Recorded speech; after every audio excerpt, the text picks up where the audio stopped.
Good morning. So we're going to go into the next step or next process or phase of engine breakdown. In the previous video, you saw the external components. And so right now we're going to go through the internal components. So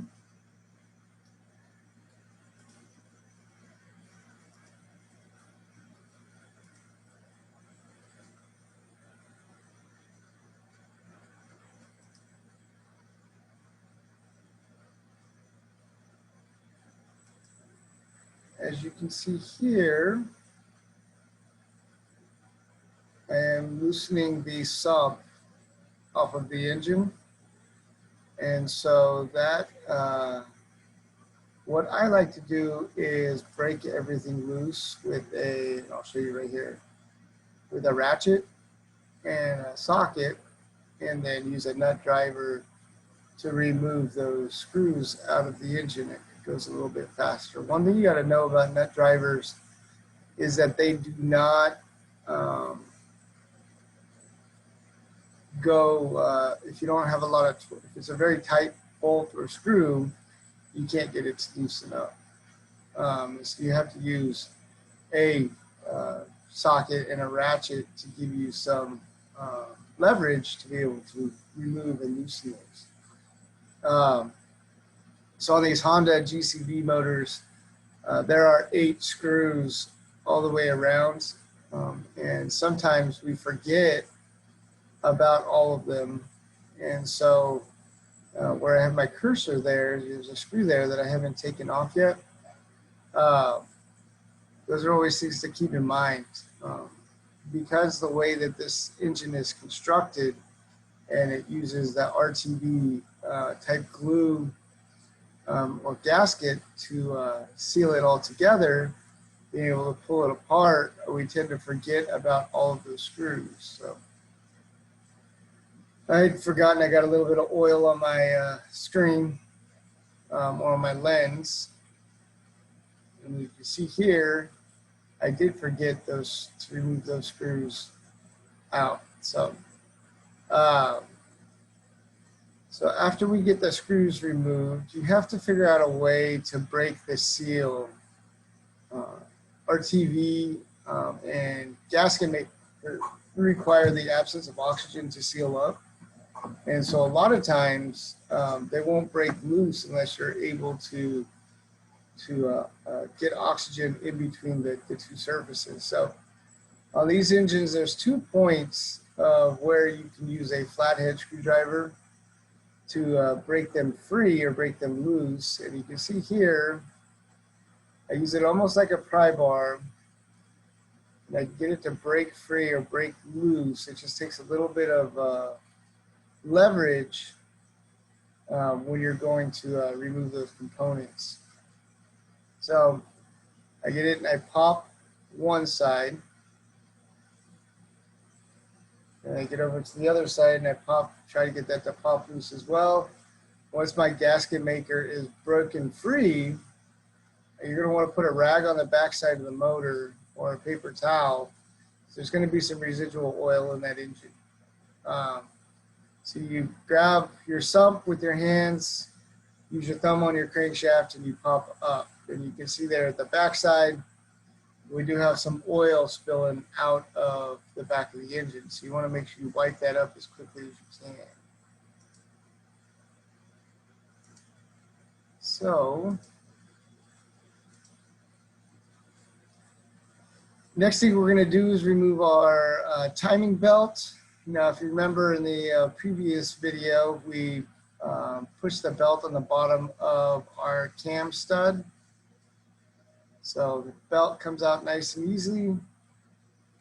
And then we're going to take our thrust washer off. That thrust washer is very important. It prevents movement of the crankshaft inside the engine block, and it's directional. So there's a little edge or lip on that thrust washer that needs to always be facing the sump. And the way that it sits above that timing gear, and it's where the lip is always facing towards the top. Then we're going to remove our timing gear. It does have a notch on there, so keep in mind when you go to reconstruct it that you match the notches together. Okay. Then you're going to rotate your crankshaft all the way around so you can get to your connecting rod and your rod cap. Make sure it's going towards the bottom. One thing about this engine is you're going to have some compression built up and backing won't allow you to move. So push down on one of the valves. It doesn't matter which valve you push down on. So you push down on that valve, and then you're able to rotate your crankshaft. I know it's a little hard to see because I'm not showing it in this part of the video. But you're able to rotate your crankshaft to where you can get some access to your connecting rod.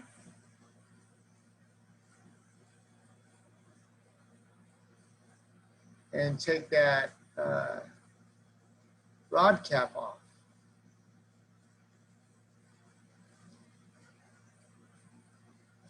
Just as a reminder, all of the fasteners, and I say most all because there's only a couple that aren't, are 10 millimeter on this engine. So it makes really nice, really easy to have a limited amount of tools to be able to take this apart. Downside to it is the 10 millimeters, like number one tool ever lost in a tool set. So there's my rod cap. Take the rod cap off. Then you're going to want to push your piston all the way in. So once again, you have compression built up on there. So you have to push down on that valve, rotate your crankshaft all the way around, and it'll pop off of your rod cap or your connecting rod. Then you move your connecting rod over, and then move, line up your crankshaft to where there's a gap between the connecting rod and the crankshaft, and then you're going to pull, make sure that your flywheel nut is taken off of the crankshaft, and then you're going to slide your crankshaft right out. Okay. Makes it nice and easy on that. From there, now you're going to pull, you remove your piston, and once again you're going to push down on one of the valves, releases any compression force or vacuum, and then you can slide your piston out. Make sure your connecting rod cap and your piston go back together.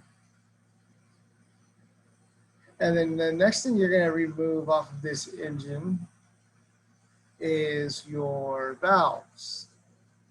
And these valves are pretty easy. You don't have to use any tools to remove those valves. You can see there where I put the cap back on.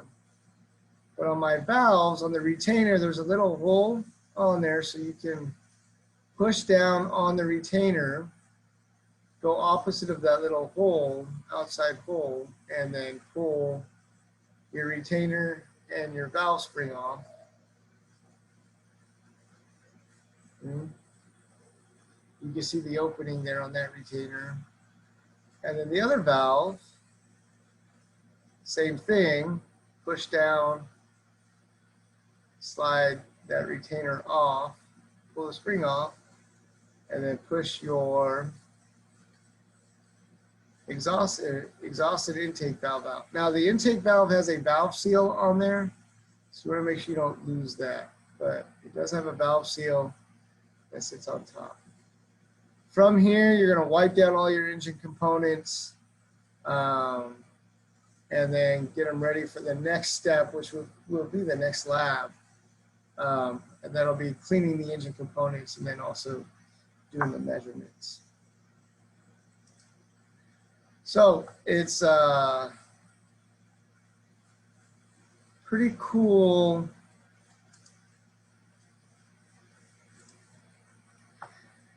Pretty easy, simple, quick activities. It does take a little bit of time, especially if we don't have a whole lot of experience on engines, but it is very doable. So keep that in mind as far as taking apart or removing those engine components. And remember, on engine breakdown, when we're taking apart an engine, there's two phases: external components and internal components. And so the external components are all the things on the outside of the engine that are easily removed.